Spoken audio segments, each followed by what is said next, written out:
भीमा तुझ्या मताचे जर पाच लोक असते, भीमा तुझ्या मताचे जर पाच लोक असते. जय भीम, नमो बुद्धाय. नमस्कार मित्रांनो, मी प्रवीण चौधरी आपल्या जय चौधरी क्रिएटर या डिजिटल मंचावर तुम्हा सर्वांचे मनपूर्वक स्वागत करतो. मित्रांनो, आजचा विषय खूप महत्त्वाचा आहे. काळजीपूर्वक संपूर्ण व्हिडिओ पहा. वाचून दाखवण्यामागचा हेतू हा आहे की आपण विषयापासून भरकटू नये म्हणून. काळजीपूर्वक व्हिडिओ तुम्ही संपूर्ण पहा आणि शब्दावरती लक्ष द्या. मित्रांनो, आजचा दिवस आपल्या सर्वांसाठी अत्यंत ऐतिहासिक आणि क्रांतीचा दिवस आहे. आजच्याच दिवशी पुण्यातील बुधवार पेठेत क्रांतीसूर्य महात्मा ज्योतिराव फुले आणि क्रांतीज्योती ज्ञानज्योती सावित्रीबाई फुले या दाम्पत्याने देशातील पहिली मुलींची शाळा सुरू केली होती. जेव्हा अखंड सनातनी आणि सुवर्णवर्ग स्त्रियांच्या आणि शोषितांच्या शिक्षणाच्या विरोधात उभा होता, तेव्हा या दाम्पत्याने ज्ञानाची पहिली ठिणगी टाकली. या ऐतिहासिक प्रसंगाची आठवण काढताना आज मला आद्य क्रांतिकारक लवजी वस्ताद साळवे यांच्या त्या अथांग धैर्याचे स्मरण होते आहे. ज्या काळात अस्पृश्य मुलींना शाळेत पाठवणे म्हणजे मृत्यूला आमंत्रण देण्यासारखे होते, त्या काळात लवजी वस्ताद साळवे यांनी अत्यंत धाडसाने मातंग समाजातील लहानग्या मुक्ता साळवे हिचा हात धरून तिला सावित्री मातांच्या शाळेत दाखल केले. त्यांनी समाजाला गरजून सांगितले की आपल्या मुलींना शिक्षणापासून रोखू नका, त्यांना शिकू द्या. ही आपली क्रांतीची आणि एकेची खरी पाळेमुळे आहेत. या महान क्रांतीचा आणि विचारांचा वारसा पुढे चालवत ज्यांनी आपल्याला मानवाधिकार मिळवून दिला, त्या भारतरत्न डॉक्टर बाबासाहेब आंबेडकरांच्या चरणी मी कोटी कोटी नमन करतो. त्याचप्रमाणे अनुसूचित जाती प्रवर्गातील सर्व 59 जातीच्या उन्नतीसाठी लढणाऱ्या सर्व महापुरुषांना आणि क्रांतिकारकांना मी विनम्र अभिवादन करतो. मित्रांनो, खूप महत्त्वाचा विषय आहे. काळजीपूर्वक व्हिडिओ शेवटपर्यंत पहा, तरच आपल्याला विषय लक्षात येईल. मित्रांनो, आज हा ऐतिहासिक संदर्भ देण्यामागचे कारण अतिशय गंभीर आहे. सध्या आपल्या संपूर्ण महाराष्ट्रामध्ये अनुसूचित जाती म्हणजे SC समाजामध्ये आरक्षणाच्या उपवर्गीकरणावरून आणि जातीय विभाजनावरून एक मोठे तणावाचे वातावरण निर्माण झाले आहे. सध्याच्या या महत्त्वाच्या आणि वादळी चर्चेला एक योग्य आणि तार्किक वळण देण्यासाठी, तसेच या संपूर्ण वादातील काही तांत्रिक आणि भविष्यातील धोक्यांकडे लक्ष वेधण्यासाठी आज आपण हा विशेष माहितीपट घेऊन आलो आहोत. सध्या परिस्थिती अशी आहे की अनुसूचित जाती प्रवर्गातील एकूण 59 जातीपैकी तब्बल 58 जाती या उपवर्गीकरणाच्या पूर्णपणे विरोधात उभ्या आहेत. तर दुसरीकडे आपल्याच एक अविभाज्य भाग असलेला मातंग समाज हा आपल्याला संख्येनुसार किंवा आपल्या संख्येनुसार वेगळे उपवर्गीकरण मिळाले पाहिजे या मागणीसाठी वेगवेगळ्या मार्गाने आंदोलन करत आहे, सरकारकडे मागणी करत आहे. पण दुसरीकडे याच प्रवर्गातील महार समाज म्हणजेच तत्कालीन बौद्ध समाज अतिशय निर्भीडपणे आणि कोणत्याही स्वार्थाशिवाय या उपवर्गीकरणाच्या भूमिकेला विरोध करत आहे. हा विरोध कोणत्याही एका जातीच्या द्वेषापोटी नाही, तर संपूर्ण शोषित आणि दलित समाजाची एकजूट टिकून राहावी यासाठी आहे. आज जी व्यवस्था सत्तेत सत्तेत आहे, ज्या मनोवादी विचारसरणीच्या सरकारने आपल्यावर हे उपवर्गीकरणाचे जाळे फेकले आहे, त्या डावात जर आपण फसलो तर आपल्या संपूर्ण समाजाची ताकद कायमची नष्ट होईल. आपल्यातील फुटीचा फायदा घेऊन पुन्हा एकदा बहुजन आणि शोषित समाजावर अन्याय अत्याचार सुरू होतील. ही भीती बौद्ध समाजाने ओळखली आहे. म्हणूनच बाबासाहेबांनी जेव्हा अनुसूचित जाती SC हा प्रवर्ग निर्माण केला, तेव्हा त्यांनी अतिशय दूरदृष्टी ठेवून सर्व 59 जातीचे मिळून एक अभेद्य सुरक्षा कवच निर्माण केले होते. या कवचामुळे 59 जातीमधील प्रत्येक घटकाला भारतात सुरक्षित आणि सन्मानाचे वातावरण मिळाले आहे. उपवर्गीकरणामुळे या मूळ कवचाचे तुकडे होतील आणि पर्यायाने सर्वांचे मोठे नुकसान होईल. हाच या विरोधामागचा खरा मुख्य उद्देश आहे. मित्रांनो, महार समाज म्हणजे बौद्ध समाजाचा या प्रक्रियेमध्ये खऱ्या अर्थाने खूप मोठा फायदा आहे. पण निस्वार्थीपणे हा समाज या उपवर्गीकरणाच्या विरोधात आहे. कारण बाबासाहेबांनी दिलेलं एकतेची जी शिकवण आहे किंवा एकतेचं कवच आहे, बाबासाहेबांनी जी SC अनुसूचित जातीचे जे प्रवर्ग निर्माण केला आहे, तो दृष्टिकोन ठेवून त्यांनी तो ठेवलेला आहे. त्यांच्या त्या कार्याला वंदन करून, संविधानाचा सन्मान करून आज हा बौद्ध समाज या उपवर्गीकरणाच्या विरोधात आहे. त्यांचा फायदा असतानाही निस्वार्थीपणे या प्रक्रियेच्या विरुद्ध हा समाज लढत आहे. कुठल्याही एका जातीच्या द्वेषापोटी हा समाज रस्त्यावर उतरलेला नाही किंवा त्यांना विरोध करत नाही. आता पुढे बघा, आता आपण मातंग समाजाच्या भूमिकेचा विचार करूया. महत्वाचा विषय आहे. मातंग समाजाचे म्हणणे असे आहे की बाबासाहेबांनी दिलेल्या 13% आरक्षणामध्ये आमची पुरेशी प्रगती झाली नाही, त्यामुळे आम्हाला आमच्या लोकसंख्येच्या टक्केवारीनुसार वेगळा वाटा किंवा वेगळे उपवर्गीकरण करून आरक्षण मिळावे, जेणेकरून आमची प्रगती होईल. वरवर पाहता ही मागणी योग्य वाटू शकते, पण मित्रांनो, आरक्षणाचे खरे गणित काय आहे? तुमची खरी प्रगती या अखंड 13% आरक्षणामध्ये एकत्र राहण्यात आहे की त्याचे तुकडे करून घेण्यामध्ये आहे? चला आपण अगदी साध्या आणि सोप्या उदाहरणाद्वारे हे गणित समजून घेऊया. बघा मित्रांनो, साधा आणि सोपं एक गणित तुमच्या समोर मांडतोय. बघा, एक थेट उदाहरण पाहूया. समजा शासनाला एकूण 1000 सरकारी पदांची भरती करायची आहे.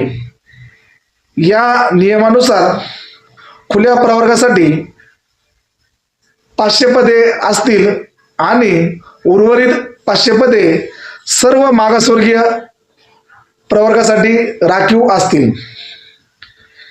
या राखीव जागेमध्ये SC, ST, OBC अशी प्रवर्गाची रचना असते आणि इतर समाजही असतात. संविधानात किंवा कोणत्याही सरकारी भरतीमध्ये कधीही फक्त महार जातीसाठी जागा किंवा फक्त मातंग जातीसाठी जागा असा उल्लेख कधीही नसतो. तेथे फक्त एसटी प्रवर्ग असा स्पष्ट उल्लेख असतो. हे मित्रांनो बरोबर आहे? हे पटतंय तुम्हाला? कोणतीही भरती तुम्ही बघा, कोणतीही कुठल्याही क्षेत्रातील आपल्या भारत देशातील महाराष्ट्र राज्यातील, त्या ठिकाणी कुठल्याही एका जातीचा उल्लेख नसतो. त्या ठिकाणी तुमच्या जातीच्या प्रवर्गाचा उल्लेख असतो. SC ST NT OBT OBC किंवा इतर असा काही उल्लेख असतो. आता पुढे बघा. आता समजा या रचनेनुसार अनुसूचित जाती SC प्रवर्गासाठी एकूण 300 जागा राखीव आहेत. 500 मागासवर्गीय जागा राखीव आहेत आणि SC साठी 300 म्हणजे 200 जागा इतर समाजासाठी. बघा, आता समजा या रचनेनुसार अनुसूचित जाती SC प्रवर्गासाठी एकूण 300 जागा राखीव आहेत. याचा अर्थ असा की SC प्रवर्गात येणाऱ्या सर्व 59 जातीमधील कोणत्याही हुशार आणि पात्र उमेदवार या 300 जागेसाठी अर्ज करू शकतो. येथे कोणत्याही जातीवर बंधन नसते. मातंग समाजातील असो, बौद्ध समाजातील असो वा इतर 57 समाजातील असो, ज्या उमेदवाराकडे बुद्धिमत्ता, पात्रता आणि गुण असतील तो त्या 300 जागेवर थेट निवडला जाऊ शकतो. गुणवत्तेच्या जोरावर आपले तरुण या 300 जागांपैकी कितीही जागा मिळवू शकतात. मित्रांनो, साध्या आणि सोप्या भाषेत जर तुम्हाला सांगायचं झालं तर बघा, 300 जागा आहेत. या 300 जागेसाठी महार समाजानेच फक्त एवढ्या जागा भरल्या पाहिजेत असं नाही. म्हणजे उदाहरण तुम्हाला सांगू का, 50 जागा महार समाजाने भरा किंवा दुसऱ्या समाजाने भरा असं कुठेच उल्लेख नाही. SC प्रवर्गात येणाऱ्या त्या जातींचा 59 जातींपैकी त्या जातीमध्ये येणाऱ्या कितीही उमेदवारांनी, समजा महार समाजातील उमेदवारांनी 300 जरी जागेसाठी अर्ज केला किंवा 1000 उमेदवार उभा केले किंवा त्यांच्या ताकदीनुसार जेवढे उमेदवार उभा करता येतील तेवढे उमेदवार त्यांनी उभा केले, त्यांच्या गुणवत्तेनुसार, आपापल्या गुणवत्तेनुसार त्यांना इथे या ठिकाणी स्थान मिळणार आहे. असा कुठेच त्याचा उल्लेख नाही की तुम्ही एवढेच उमेदवार उभा करू शकता. त्याच्यासाठी आता पुढे बघा. परंतु जर उपवर्गीकरण झाले तर काय होईल? खूप महत्वाचं. आता समजा मातंग समाजाने आपल्या लोकसंख्येच्या संख्येनुसार वेगळे बघा पुन्हा सॉरी परंतु जर उपवर्गीकरण झाले तर काय होईल? समजा मातंग समाजाने आपल्या लोकसंख्येच्या संख्येनुसार वेगळे वर्गीकरण करून घेतले आणि त्यांच्या वाट्याला समजा 2% किंवा 3% आरक्षण आले तर या एकूण 300 जागेपैकी मातंग समाजाच्या वाटेला फक्त 6 ते 9 जागा येतील. विचार करा मित्रांनो, येथे आधी तुमचे तरुण आपल्या बुद्धिमत्तेच्या जोरावर 300 जागेवर दावा ठोकू शकत होते. तिथे आता उपवर्गीकरणामुळे त्यांना फक्त 6 ते 9 जागेच्या मर्यादित चौकटीत अडकावे लागेल किंवा अडकले जातील. उरलेल्या 290 पेक्षा जास्त जागांवर मातंग समाजातील कितीही हुशार तरुण असला तरी त्याला अर्ज करता येणार नाही. बघा मित्रांनो, किती साधा आणि सोपं उदाहरण मी तुमच्या समोर ठेवलेलं आहे. मग हे उपवर्गीकरण तुमच्या फायद्याचं आहे का तोट्याचं आहे? तुम्ही काय म्हणताय? तुमचे नेते काय म्हणतायत? बोटावर मोजण्यासारखे नेते काय म्हणतायत? अरे 5 तर 5, 2 तर 2, आम्ही ते घेतल्याशिवाय राहणार नाही. का तसं म्हणतायत? कारण की त्यांची भक्कम आहेत, त्यांची मुलं शिकण्यासाठी. त्यांनी गडगंज संपत्ती जमा करून ठेवलेली. चांगल्या क्लासला लावतील, ते चांगल्या शाळेत घालतील आणि त्यांचीच पुरं जातील. त्यांच्याच खानदानीचा त्यांच्याच घराचा ते विकास करतील. वामनदादा कर्डक हे त्यांच्या गीतातून म्हणतात. मी वंदन करतो वामनदादांना. या प्रसंगी त्यांची मला आठवण झाली, त्यांच्या गीताची आठवण झाली. त्यांचं ते गीत आहे, समाजाचं काय रे गड्या समाजाचं काय, तुझ्या हाती तूप आलं तुझ्या हाती साय, तुझ्या हाती तूप आलं तुझ्या हाती साय, समाजाचं काय रे गड्या समाजाचं काय. खूप छान गीत आहे मित्रांनो, तुम्ही ऐका, याचे अर्थही तुम्ही लक्षात घ्या, मग तुम्हाला संपूर्ण घटनाक्रम लक्षात येईल. वामनदादांचं मित्रांनो हा खूप मोठं षडयंत्र आहे, हे लवकर ओळखा, यातनं तुम्ही बाहेर या. मी तुमच्या समाजाला नावं ठेवत नाही ना, मी तुम्हाला खालीपणा दाखवत नाही. काय तुमच्या ठराविक त्या बोटावर मोजणाऱ्या, बोटावर मोजता येईल एवढेच तुमचे नेते आहेत. ते नेतेही म्हणण्याच्या लायकीचे नाहीत. लाज वाटते त्यांना तसं म्हणण्याची. मी कुणाची या ठिकाणी निंदा नालचकी करत नाही, कारण की मी पंचशील घडलेला माणूस आहे, 22 प्रतिज्ञाचं पालन करणारा माणूस आहे. कारण की मी शपथ घेतलेली आहे त्या पंचशील याच्यामध्ये, मी कुणाची निंदा करणार नाही. मित्रांनो पुढे बघा, आपण विषयापासून भरगटतोय. हे गणित तुमच्या लक्षात आलं असेल मित्रांनो. तर बघा आता मित्रांनो ही आकडेवारी सांगतानाही मला अत्यंत वाईट वाटत आहे की, बघा मी आता भावनिक झालो होतो ना, बघा तोच उल्लेखित आहे.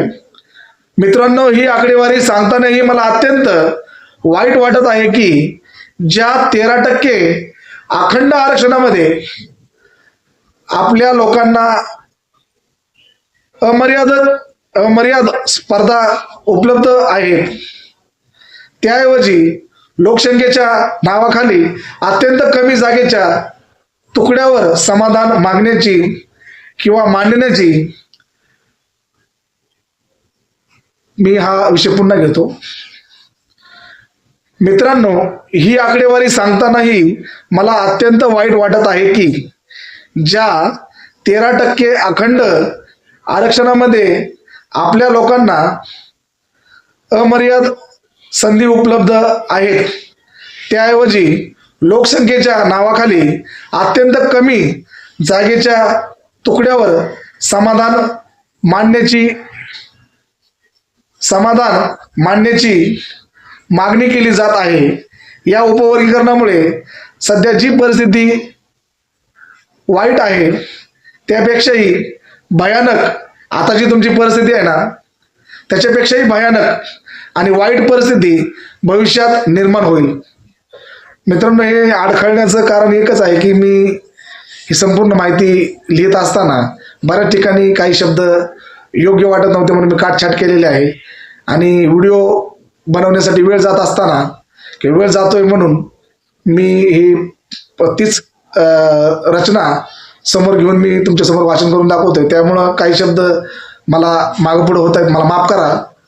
आणि एकत्र कुटुंब पद्धती, मला 2 मुलं आहेत, जयसिंग चौधरी आणि आयुष चौधरी, त्याला आम्ही आयुष म्हणतो, स्वराज नाव आहे त्याचं. ते जयसिंग जरा थोडा मोठा आहे, आता 5व्या वर्गात आहे. आयुष आता 3.5-4 वर्षाचा आहे.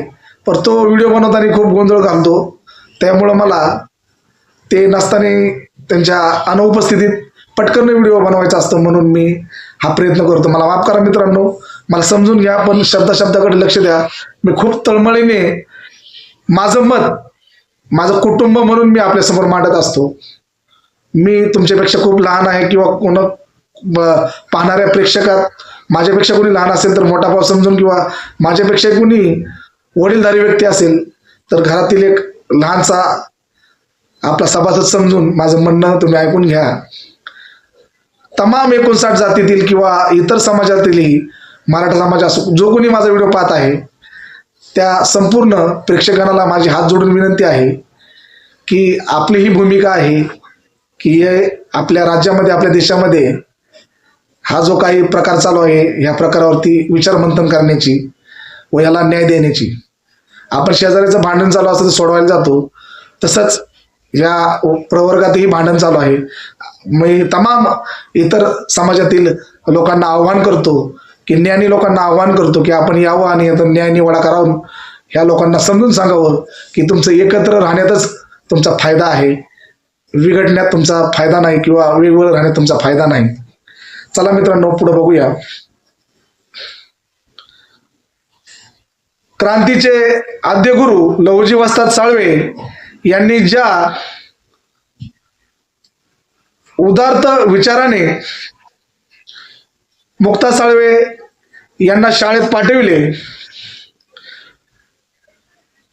क्रांती आपले जे लहुजी साळवे वस्ताद आहेत त्यांनी मुक्ता साळवे यांना शाळेत पाठवले होते, तो विचार आज डोक्यात येईल. बघा, क्रांतीचे आद्यगुरू लहुजी वस्ताद साळवे यांनी ज्या उदात्त विचाराने मुक्ता साळवे यांना शाळेत पाठवले होते, तो विचार आज धोक्यात येईल. जर आपण असे तुकडे करून घेतले तर आपल्या समाजातील अनेक हुशार मुक्ता साळवे या शासकीय आणि प्रतिष्ठित पदांच्या वाटेवरून भरकटल्या जातील, त्या उच्च पदापासून वंचित राहतील. मित्रांनो, अनेक आपल्या समाजामध्ये, मातंग समाजामध्ये हुशार तरुण तरुणी आहेत. मुक्ता साळवेच्या रूपात आज अनेक तरुणी आपल्या हुशार आहेत. पोलीस पद आहे, collector, IAS, IPS, doctor, engineer, प्राध्यापक, अनेक पदे आहेत शासकीय. त्या ठिकाणी यांची गरज आहे, हे निवडून जातील त्यांच्या बुद्धिमत्तेप्रमाणे. ज्याप्रमाणे मुक्ता साळवे या धाडसपणाने व आपल्या वस्तादांच्या मार्गदर्शनाखाली शाळेत गेल्या, असेच अनेक लहुजी वस्ताद आपल्या समाजात निर्माण व्हावेत आणि या उपवर्गीकरणाच्या फेकलेल्या जाळेला किंवा या षडयंत्राला, जेणे कोणी हे षडयंत्र रचलंय, त्या तमाम मनुवादी विचारसरणीच्या लोकांना पायी तुडवून आपले वस्ताद अनेक मुक्ता साळवेंना ज्ञानाचा मार्ग खुला करतील, मी ही अपेक्षा करतो आपल्या मातंग समाजाकडून. पुढे बघा, आज अखंड 13% आरक्षण असल्यामुळे आपल्या मातंग समाजातील हुशार तरुण तरुणीवर कोणतेही बंधन नाही. ते आपल्या गुणवत्तेच्या जोरावर कलेक्टर, डॉक्टर, वकील, IAS, IPS, शास्त्रज्ञ, प्राध्यापक, आमदार, खासदार आणि उद्योजक होऊ शकतात. बाबासाहेबांनी हे आरक्षणाचे कवचकुंडल आपल्याला याच मोठ्या स्वप्नासाठी दिलेले होते.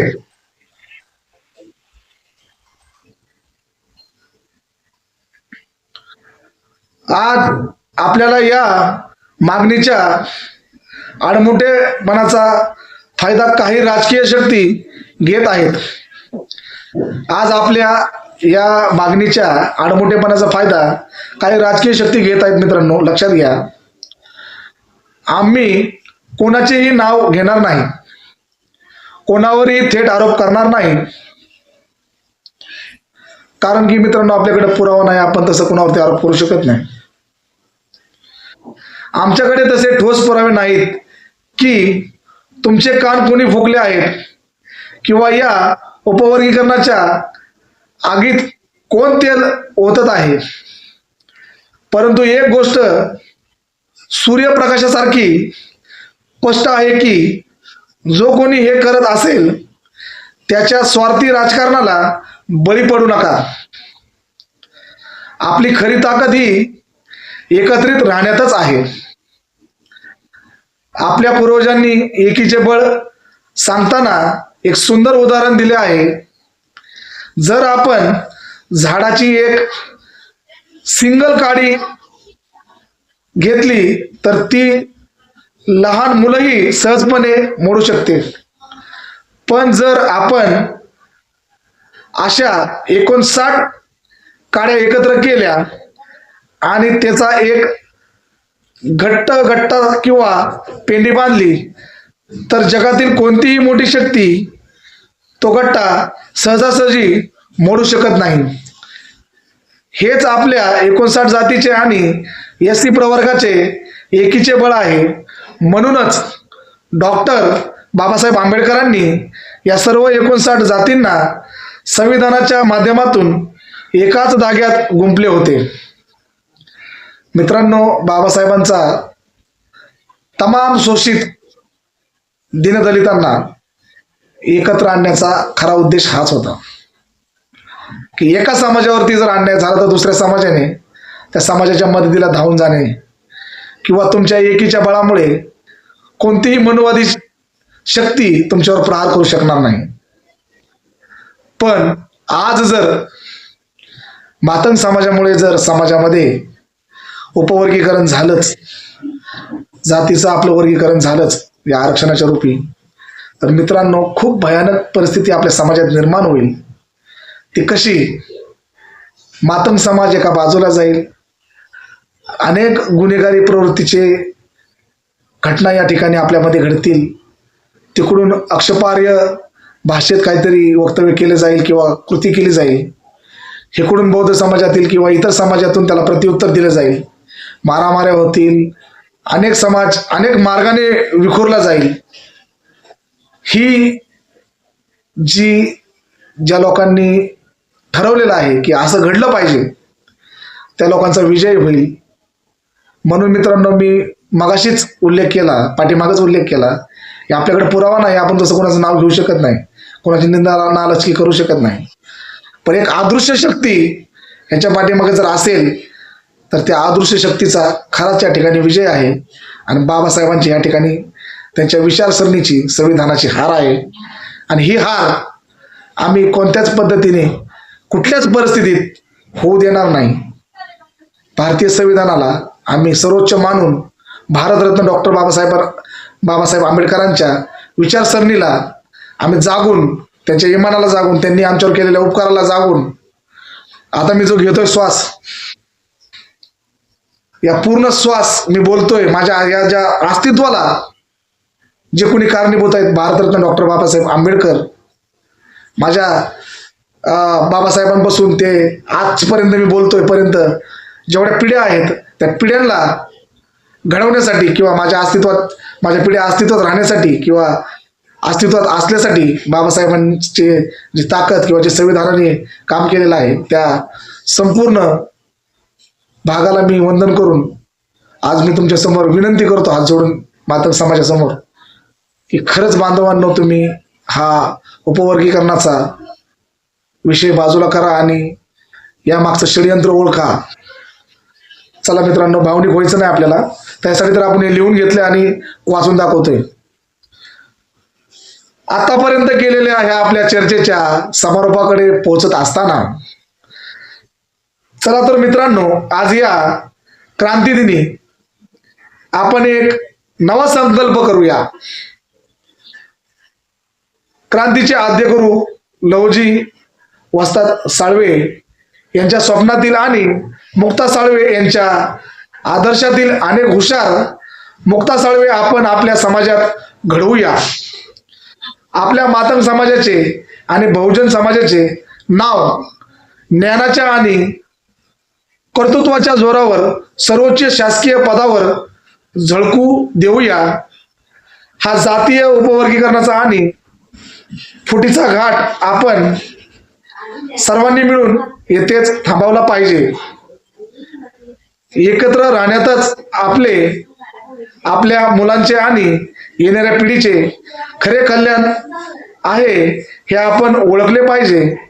आपण एकत्र राहूया आणि बाबासाहेबांच्या स्वप्नातील समतावादी, बंधुभावपूर्ण प्रबुद्ध भारत घडवूया. बाबासाहेबांचा तो मूळ मंत्र नेहमी लक्षात ठेवूया. शिका, संघटित व्हा आणि संघर्ष करा. आज या मंत्राचा खरा अर्थ ओळखण्याची वेळ आलेली आहे. आपल्या अनुसूचित जाती प्रवर्गातील सर्व 59 जातींना सोबत घेऊन एकमेकांचा हात धरून आपण विकसित भारताकडे वाटचाल करूया. या फुटीरवादी आणि मनोवादी विचारसरणीच्या शक्तींना आपण आपल्या एकजुटीची खरी ताकद दाखवून देऊया.